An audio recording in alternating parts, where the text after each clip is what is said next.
Graham Potter has a wealth of options at his disposal ahead of Chelsea's clash with Crystal Palace at Selhurst Park on Saturday. Graham Potter will be eager to pick up the first win of his Chelsea tenure as Crystal Palace host the Blues at Selhurst Park.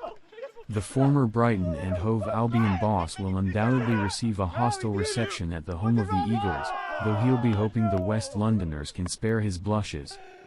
Chelsea currently sit 7th in the Premier League on 10 points and remain some way from the Champions League qualification places, let alone rivals Tottenham Hotspur and Arsenal, who sit in 3rd and 1st respectively.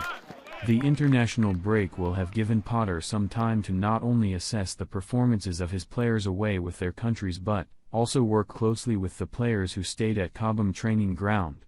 One of whom was Pierre-Emerick Aubameyang, who is yet to find the net for Chelsea since joining from Barcelona on deadline day. But, even if the striker impressed, Armando Broja seems to have done enough to finally warrant a start. So, with that being said, we have taken a look at how Chelsea could line up at the weekend as Vieira welcomes Potter to South London. Front 3 dilemma.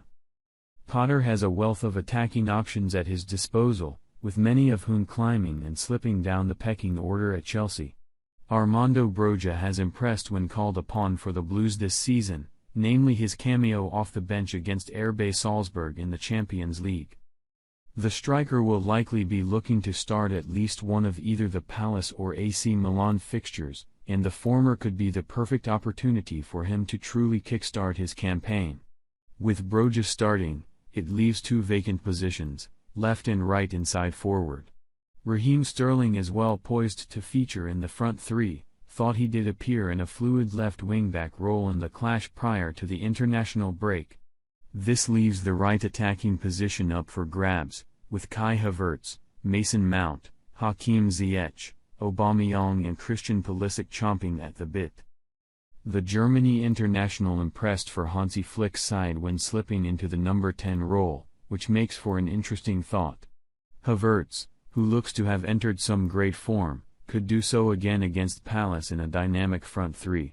N'Golo Kante risk. N'Golo Kante returned to training this week ahead of the London derby, though it's unlikely that he will be rushed back into the side.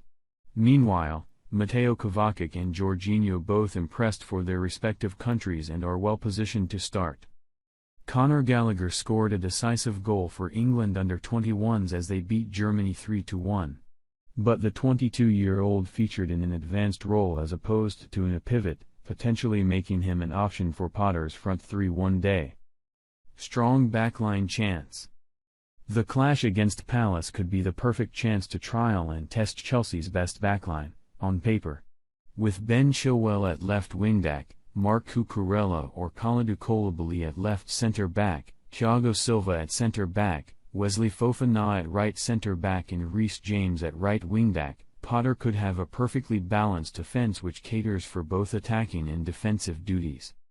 Shot-stopper conundrum.